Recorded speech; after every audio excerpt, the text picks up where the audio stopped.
बारिश तेज थी और मैं रक्षा लेकर एक बड़े बंगले के सामने खड़ा था। आसमान पर बादल इस तरह गरज रहे थे जैसे किसी के सीने में बरसों का गुस्सा कैद हो, और जमीन पर गिरती बूंदें मेरे कपड़ों से होती हुई जिस्म तक उतर चुकी थी। सामने खड़ा वो बंगला रोशनियों में नहाया हुआ था। ऊंची दीवारें, आहनी गेट और अंदर खड़ी चमचमाती गाड़ी, जिसकी छत पर बारिश के कतरे ऐसे फिसल रहे थे जैसे इन्हें किसी गरीब की मौजूदगी से भी नफरत हो। मैंने रक्षा सड़क के किनारे ही खड़ा किया था, बस 2 लम्हों के लिए, ताकि बारिश कुछ थमे और मैं सांस ले सकूं। मेरे हाथ सर्दी से कांप रहे थे, पेट में दिन भर की भूख मरोड़े ले रही थी, और दिल में एक अजीब सा खौफ बैठा हुआ था। वही खौफ जो हर उस जगह पैदा होता है जहां गुर्बत और अमीरी आमने सामने आ खड़ी हो। अचानक ऊपर की मंजिल की खिड़की खुली और अंदर से एक तेज बारी आवाज बारिश को चीरती हुई बाहर निकली, यहाँ से हटो, मेरी गाड़ी निकलनी है। आवाज़ में हुक्म था, गुरूर था, और वो बेनियाजी थी जो सिर्फ ताकत के पास होती है। मैंने ऊपर देखा, मगर बारिश आंखों में उतर आई। चेहरा साफ दिखाई न दिया, बस एक साया था जो रोशन कमरे में खड़ा मुझे नीचे हकारत से देख रहा था। मैंने फौरन रक्षा स्टार्ट करने के लिए चाबी घुमाई, 1 बार, 2 बार, 3 बार, मगर इंजन ने जैसे फैसला कर लिया हो कि आज उसने मेरा साथ नहीं देना। दिल की धड़कन तेज हो गई। मैंने हैंडल पर हाथ मारा और रिक्शा लाया, मगर वो वहीं का वहीं खड़ा रहा। खिड़की से दोबारा चीख आई, अंधे हो क्या, कहा ना हटो। मेरे कानों में वो आवाज़ किसी थप्पड़ की तरह लगी। मैंने पसीने और बारिश में भीगी हाथों से फिर कोशिश की, मगर रक्षा जिद्दी बच्चे की तरह खामोश रहा। इसी लम्हे गेट खुलने की आवाज़ आई और मैंने देखा कि वो शख्स नीचे उतर आया है। उसके हाथ में एक मोटा सा डंडा था जिसे वो ज़मीन पर मारता हुआ मेरी तरफ बढ़ रहा था। उसके कदम पक्के थे, जैसे वो पहले ही फैसला कर चुका हो कि आज किसी को अपनी ताकत का एहसास दिलाना है। मैंने सर झुका लिया, जुबान कौं हो गई। दिल में बस एक ही दुआ थी कि रक्षा किसी तरह चल पड़े या ये लम्हा गुजर जाए। बारिश और तेज हो गई, आसमान गिर जा और अंधेरे में इस बंगले की रोशनी और भी तेज लगने लगी, जैसे हर चीज़ मिलकर मुझे ये बता रही हो कि मैं यहाँ गैर ज़रूरी हूँ, कमज़ोर हूँ और अकेला हूँ। मेरे सामने आकर रुक गया था। बारिश उसके कंधों से फिसलती हुई ज़मीन पर गिर रही थी और उसके जूतों के नीचे पानी छुपा के मारता था। उसकी आंखों में गुस्सा था, गुस्सा जो शायद सारा दिन किसी और पर नहीं निकला था और अब मुझे देखकर रास्ता पा गया था। मैंने दोबारा चाबी घुमाई, इस बार इतनी ज़ोर से कि उंगलियों में दर्द उठा। इंजन ने एक लम्हे को हल्की सी आवाज़ निकाली, मगर फिर खामोशी छा गई, जैसे वो भी मेरे हाल पर हंस रहा हो। मालिक ने डंडा हवा में लहराया और गुस्से से बोला, अभी हटाता हूँ, समझ आएगी। उसकी आवाज़ मेरे सीने में उतर गई। दिल यूं धड़का जैसे पसलियाँ तोड़कर बाहर आ जाएगा। मैंने कपकपाती आवाज़ में कहा, बस 1 मिनट। रक्षा बंद हो गया, मगर मेरे अल्फाज बारिश में घुलकर कहीं गुम हो गए। उसने एक कदम आगे बढ़ाया, उसके चेहरे पर हकारत साफ लिखी थी, जैसे मैं कोई इंसान नहीं बल्कि सड़क पर पड़ा हुआ कचरा हूँ जिसे हटा देना जरूरी है। मेरे जहन में दिन भर के मनाजर घूमने लगे, सुबह खाली जेब, दोपहर को सूखी रोटी और शाम को एक भी सवारी ना मिलना। मैंने सोचा आज रात कुछ बेहतर हो जाएगा, शायद घर जाकर बच्चों के लिए दूध ले सकूंगा, मगर अब यहाँ खड़ा था बारिश में भिगा हुआ एक अजनबी के गुस्से के सामने बेबस।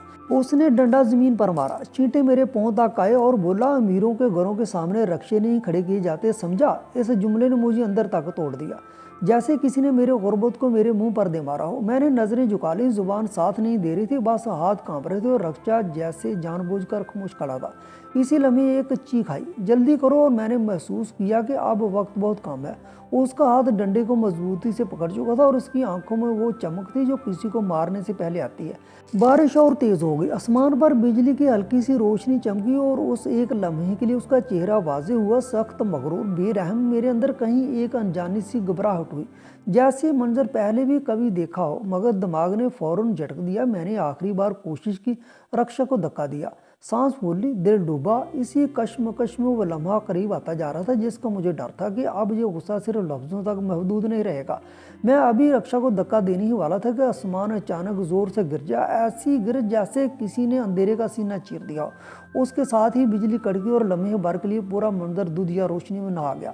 बारिश के शोर में वो आवाज़ अलग से सुनाई दी, तेज काटती हुई, और इसी एक लम्हे में सब कुछ जैसे थम सा गया। रोशनी मेरे चेहरे पर पड़ी तो मुझे यूं महसूस हुआ जैसे किसी ने अचानक पर्दा हटा दिया, और मैंने गैर इरादी तौर पर आंखें बंद की और फिर खोली तो सामने खड़ा वो आदमी जैसे पत्थर का हो गया था।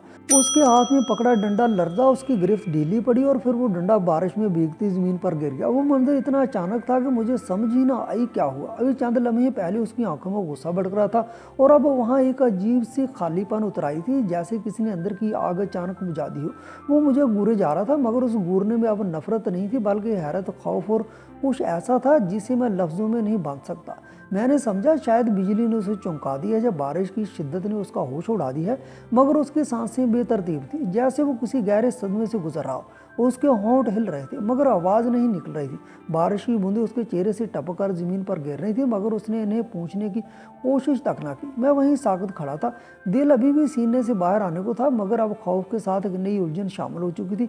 वो एक कदम पीछे हटा, फिर रुका और दोबारा मेरी तरफ देखा, जैसे मुझे पहचानने की कोशिश कर रहा हो। उसकी नज़रें मेरे चेहरे पर यूं दौड़ रही थी, जैसे वो किसी भूली हुई तस्वीर को याद करने की कोशिश कर रहा हो। मैंने कुछ कहना चाहा, मगर गला खुश्क हो चुका था। बारिश के शोर में सिर्फ हमारी सांसों की आवाज़ सुनाई दे रही थी।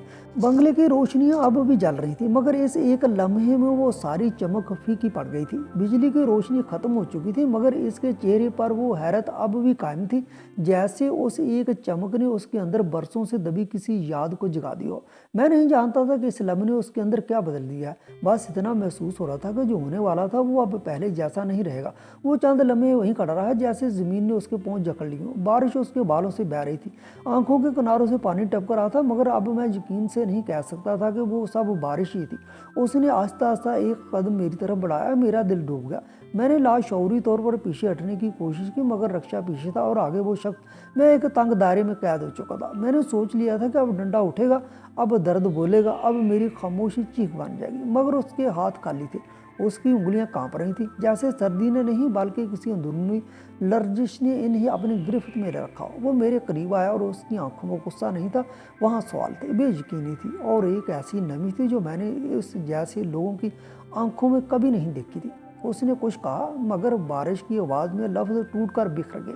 बस इतना सुनाई दिया जैसे कोई नाम लिया गया हो। मैंने सारों उठाकर उसकी तरफ देखा और इसी लम्हे ने मेरे कंधों को दोनों हाथों से पकड़ लिया। मेरा जिस्म अकड़ गया, सांस सी रुक गई, मगर वो गिरफ्त सख्त नहीं थी। वो किसी दुश्मन की नहीं बल्कि ऐसे शख्स की थी जो खुद को संभालने की कोशिश कर रहा था। अगले ही लम्हे उसने मुझे अपनी तरफ खींच लिया। मेरा चेहरा उसके सीने से टकरा गया और मैं हक्का बक्का रह गया। बारिश हमारे इर्द गिर्द बरस रही थी, मगर उसके बाजुओं में एक अजीब सी हरारत थी, ऐसी हरारत जो सर्दी को चीरती हुई दिल तक उतर जाती है। मैंने मज़ाहमत करना चाहिए, मगर मेरे हाथ खुद खुद ढीले पड़ गए। उसके सीने से सिसकियों जैसी आवाज़ उभर रही थी, सांस भारी थी, जैसे वो बरसों से कोई बोझ उठाए फिर रहा हो और अब अचानक बैठ गया हो। मैं कुछ समझ नहीं पा रहा था, दिमाग सवालों से भर गया था। ये सब क्या है? अभी तो मैं एक लम्हा पहले मार खाने वाला था, और अब ये आदमी मुझे यूं पकड़े खड़ा है जैसे दुनिया में उसके सिवा कोई सहारा ना हो। उसने मेरा सर थोड़ा सा पीछे किया और मेरे चेहरे को गौर से देखा। उसकी आंखें सुर्ख थीं, भीगी हुई, और उनमें एक अनजानी सी पहचान तैर रही थी। उसके होंठ फिर हिले। उस बार भी लफ्ज़ पूरे न बन सके, बस एक टूटी हुई सांस निकली जो बारिश में घुल गई। इर्द गिर्द खड़े दरख्त, बंगला, रोशनियों की कतार, सब कुछ पस मंजर में चला गया था। इस लम्हे में बस हम दोनों थे, बारिश के बीच एक ऐसा रिश्ता जो अभी लफ्ज़ों में नहीं डला था, मगर खामोशी में अपनी मौजूदगी का ऐलान कर रहा था। कुछ लम्हों बाद उसने खुद को मुझसे अलग किया, मगर उसकी नज़रें अब भी मेरे चेहरे से हट नहीं रही थी, जैसे अगर उसने पलक झपकी तो मैं फिर कहीं खो जाऊंगा। उसने एक गहरी सांस ली, जैसे अंदर का तूफान थोड़ा सा थम गया हो, और फिर बगैर कुछ कहे गेट की तरफ इशारा किया। मैंने कुछ कहना चाहा, पूछना चाहा कि ये सब क्या था, मगर जुबान जैसे साथ छोड़ चुकी थी। वो आगे आगे चलने लगा और मैं लाचार उसके पीछे। बंगले के अंदर कदम रखते ही गर्म रोशनी ने मुझे घेर लिया। फर्श पर पड़े कालीन में मेरे गीले जूतों के निशान बनते चले गए और मुझे अचानक अपनी हालत का एहसास हुआ। भीगे कपड़े, मट्टी आलूद चेहरा और वो अजीब सी झिझक कि मैं यहाँ का नहीं हूँ। एक खादम तेजी से आगे आया और उसकी आंखों में हैरत साफ थी। शायद उसने कभी नहीं देखा था कि उसका घर मालक किसी रक्षा वालों को इस तरह अंदर लाए। मालक ने आहिस्ता मगर मजबूत आवाज़ में कुछ कहा और फौरन तौलिए, चाय, खुश कपड़े लाए जाने लगे। मैं एक सोफे के किनारे बैठ गया। हाथ अब भी कांप रहे थे, दिल की धड़कन आहिस्ता आहिस्ता मामूल पर आ रही थी, मगर ज़हन में सवालों का शोर कम नहीं हो रहा था। वो मेरे सामने कुर्सी पर बैठ गया, दोनों हाथों की उंगलियां आपस में उलझाए, नजरें कभी मेरे चेहरे पर कभी फर्श पर, जैसे वो खुद से भी कोई जंग लड़ रहा हो। खादिम ने चाय का कप मेरी तरफ बढ़ाया तो मैंने हिचकिचाते हुए ले लिया। गर्म कप की हरारत उंगलियों से होती हुई दिल तक उतर गई। चंद लम्हे खामोशी रही, ऐसी खामोशी जो बातों से ज़्यादा भारी होती है। फिर उसने मेरा नाम पूछा, मैंने बता दिया। उसने आहिस्ता से दोहराया, जैसे ये नाम उसके लिए नया नहीं बल्कि कहीं पुराना हो। उसने मेरे कपड़ों की तरफ देखा और कहा, बदल लो, ठंड लग जाएगी। लहजे में वो हुक्म नहीं था जो बाहर था, बल्कि एक अजीब सी फिक्र थी। मैं उठा, कपड़े बदले, आईने में खुद को देखा तो लगा जैसे मैं है ही नहीं हूँ। वही चेहरा, मगर आंखों में थकन के साथ हैरत भी थी। वापस आया तो वो वहीं बैठा था, जैसे एक लम्हा भी अपनी जगह से ना हिला हो। उसने दोबारा मेरी तरफ देखा और इस बार उसकी आंखों में नमी साफ नजर आ रही थी, मगर उसने फौरन चेहरा दूसरी तरफ कर लिया। उसने कुछ कहना चाहा, मैंने महसूस किया, मगर अल्फाज जैसे उसके होंठों पर आकर रुक गए। बाहर बारिश अब भी हो रही थी, मगर अंदर एक और तरह का मौसम बन चुका था। ऐसा मौसम जिसमें माजी की परेशानियां आहिस्ता आहिस्ता दीवारों पर उभरने लगती हैं और सच अपने वक्त का इंतजार करने लगता है। कमरे में खामोशी कुछ देर और ठहरी रही। फिर उसने अचानक कहा, जरा अपने बारे में बताओ, तुम कहाँ से आते हो, क्या करते हो। सवाल आम थे, मगर उसके पीछे छुपी बेचैनी साफ महसूस हो रही थी। मैंने आहिस्ता आहिस्ता बोलना शुरू किया, जैसे लफ्ज़ों को खुद भी यकीन ना हो ये नहीं सुना जा रहा है। बताया कि मैं शहर के पुराने हिस्से में रहता हूँ, एक तंग सी गली में, जहाँ धूप भी इजाज़त लेकर आती है। बताया कि रिक्शा चलाता हूँ, रोज़ की कमाई रोज़ का सहारा है, कभी ज़्यादा कभी कुछ भी नहीं। वो गौर से सुनता रहा, दरमियान में एक बार भी नहीं टोका, बस सर हिलाता रहा, जैसे हर जुमला कहीं अंदर जाकर ठहरा हो। मैंने बातों बातों में बचपन का जिक्र छेड़ दिया, यूं ही बगैर सोचे, जैसे दिल किसी पुराने दरवाजे को खुद ब खुद खोल रहा हो। कहा कि हमारा घर कभी इतना छोटा नहीं था, ना ही इतना तंग। एक वक्त था जब हम सब एक ही सेन में हंसते बोलते थे, माँ की आवाज़, अब्बा की सख्ती में छुपी नरमी, और वो दिन जब बारिश हमारे लिए डर नहीं बल्कि खुश हुआ करती थी। उसने चौंक कर मेरी तरफ देखा, जैसे किसी लफ्ज़ ने उसे छू लिया, मगर वो खामोश रहा। मैंने बताया, हालात बदलते देर नहीं लगती, एक फैसला, एक जिद, फिर सब बिखरने लगता है। अब्बा के जाने के बाद घर में खामोशी ज़्यादा और रोटी कम हो गई थी। माँ ने बहुत संभालने की कोशिश की, मगर कुछ जख्म ऐसे होते हैं जो वक्त से पहले ही गहरे हो जाते हैं। मैंने ये भी कहा कि हम सब एक जैसे नहीं रहे। कोई पढ़ाई में आगे निकल गया, किसी ने जल्दी जिम्मेदारी उठा ली, और किसी के हिस्से में बस जद्दोजहद आई। ये कहते हुए मेरी आवाज़ थोड़ी बार आई। मैंने फ़ौरन चाय का घूंट लिया, जैसे बात बदलना चाहता हूँ। उसने नज़रें झुका ली, उंगलियां कुर्सी के बाजू पर बेतरतीब हरकत करने लगी, जैसे वो किसी याद के किनारे खड़ा और कदम रखने से डर रहा हो। मैंने हल्की सी हंसी के साथ कहा कि खैर, ये सब पुरानी बातें हैं, ज़िंदगी तो चलती रहती है। मगर मेरे दिल में जानता था कि ये बातें पुरानी नहीं होती, बस दब जाती हैं। बाहर बारिश अब कुछ हल्की हो चुकी थी, मगर अंदर लफ्ज़ों की बूंदें तेज़ हो रही थी। मैं बोलता जा रहा था और उसे देख कर महसूस कर रहा था कि ये कहानी शायद मैं पहली बार नहीं सुना रहा, ये शायद वो पहली बार नहीं सुन रहा। बस फ़र्क ये था कि आज दोनों एक ही कमरे में थे, और माजी आहिस्ता आहिस्ता अपने कदमों की आहट सुनाने लगा था। कुछ देर बाद उसने अचानक कहा कि वो भी अपनी कहानी सुनाए, और मैंने देखा कि उसके होंठ हिल रहे हैं, मगर आवाज़ रुक गई। मैंने उसे देखा, वो कुर्सी पर झुका, दोनों हाथ आपस में जकड़े, नज़रें फर्श पर, और एक अजीब सी खामोशी उसके इर्द गिर्द घूम रही थी। फिर उसने आहिस्ता आहिस्ता बोलना शुरू किया। इब्तिदा में लफ्ज़ टूटे, फिर जुमले बनने लगे, फिर एक मुकम्मल दास्तान सामने आ गई। उसने बताया कि बचपन में हम सब कैसे खुश थे, कैसे खेल कूद में गुजरती थी दिन की रोशनी, और माँ की आवाज़ की वो मिठास जो आज भी याद आती है। फिर उसने एक ऐसा लम्हा जिक्र किया जब हालात बदल गए, एक फैसला हुआ और कुछ रिश्ते टूट गए। उसने एक बार बार कहा कि उस दिन कुछ ऐसा हुआ जो ना सिर्फ हमारे ख़ानदान को बल्कि उसके अंदरूनी वजूद को ही बदल गया। मैं सुन रहा था, दिल धड़क रहा था, मगर अभी तक वो कुछ वाज़ेह नहीं था, बस एक धुंधली सी पहचान जो दिल में अटकी हुई थी। वो बताने लगा कि कैसे वो शहर के मुख्तलिफ हिस्सों में आया, कैसे किस्मत ने उसके कदम अलग रास्तों पर डाल दिए, और कैसे वक्त ने हर चीज़ को छुपा कर रखा। मैंने महसूस किया कि उसकी हर बात में एक गहरी दुख और पछतावे की लकीरें हैं, वो दुख जो ताकत, दौलत और गुरूर के साथ भी छुप नहीं सकता। बारिश के कतरे अब भी खिड़की से ज़मीन पर टपक रहे थे, लेकिन कमरे के अंदर एक और तरह की नमी थी, वो नमी जो अल्फाज की बजाय दिल में उतरती है।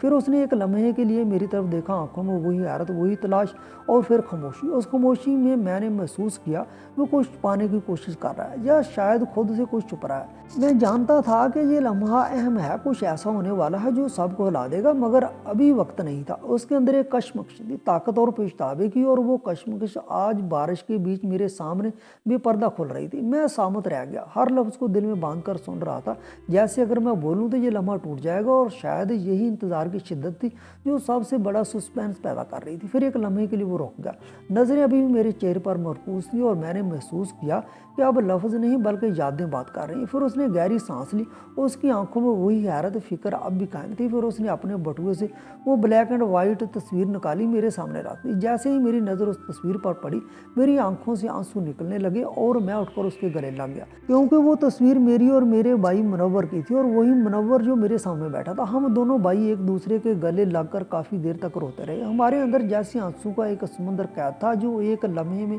बह निकला था। हम दोनों काफ़ी देर तक एक दूसरे से लिपटे रहे।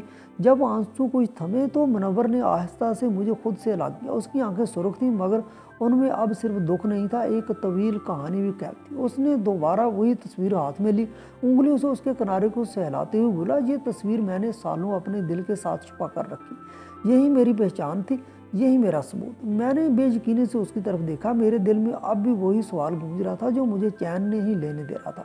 लेकिन मुनव्वर, तुम इतने साल कहाँ रहे और ये सब, ये दौलत, ये रुतबा? मुनव्वर ने गहरी सांस ली, जैसे माजी के किसी बंद दरवाजे को खोलने जा रहा। जिस दिन अब्बा का इंतकाल हुआ था उस दिन हमारे घर पर क़यामत टूट पड़ी थी।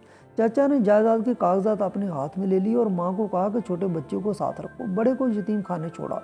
गुर्बत इतनी थी कि माँ के पास लड़ने की ताकत नहीं रही। उसकी आवाज़ भर आ गई। मुझे शहर के एक यतीम खाने में छोड़ दिया गया।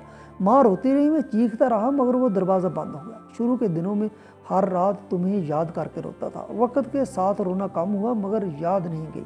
वो लम्हा भर रुका, फिर बोला, एक दिन एक बुजुर्ग वहाँ आए। वो बेऔलाद थे। उन्होंने मुझे गोद ले लिया। वो अमीर थे, मगर सबसे बड़ी दौलत उनकी नीयत थी। उन्होंने मुझे अपना नाम दिया, तालीम दी, कारोबार के गुर सिखाए, मगर मैंने अपनी असल कभी नहीं बुलाई। मैं हैरत से सुनता रहा। जब वो दुनिया से रुखसत हुए तो उन्होंने अपनी सारी जायदाद मेरे नाम कर दी। मैंने कारोबार संभाला, मेहनत की, अल्लाह ने बरकत दी, लेकिन हर कामयाबी के बाद एक खला रहता था। उसने आंखों में आंखें डालकर कहा, मैंने तुम्हें ढूंढने की बहुत कोशिश की, गाँव गया, रिकॉर्ड निकलवाए, मगर तुम कहीं ना मिले। आज जब तुम ड्राइवर बनकर मेरे सामने थे, तुम्हारी बातों में, तुम्हारी आवाज़ में वही बचपन की सच्चाई महसूस हुई। इस तस्वीर ने बस यकीन दिलाया। मैंने नज़रें झुका लीं और मैं समझता रहा कि मेरा भाई शायद जिंदा भी ना हो। मुनव्वर ने मेरा हाथ मजबूती से थाम लिया।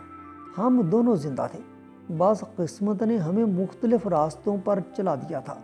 बाहर गाड़ी के शीशे पर पड़ती रोशनी में हमें अपना बचपन साफ दिखाई दे रहा था। हम अलग अलग नहीं थे, हम बस बिछड़े हुए थे। और उस दिन मुझे ये समझ आ गया कि अमीरी या गरीबी इंसान को नहीं बदलती,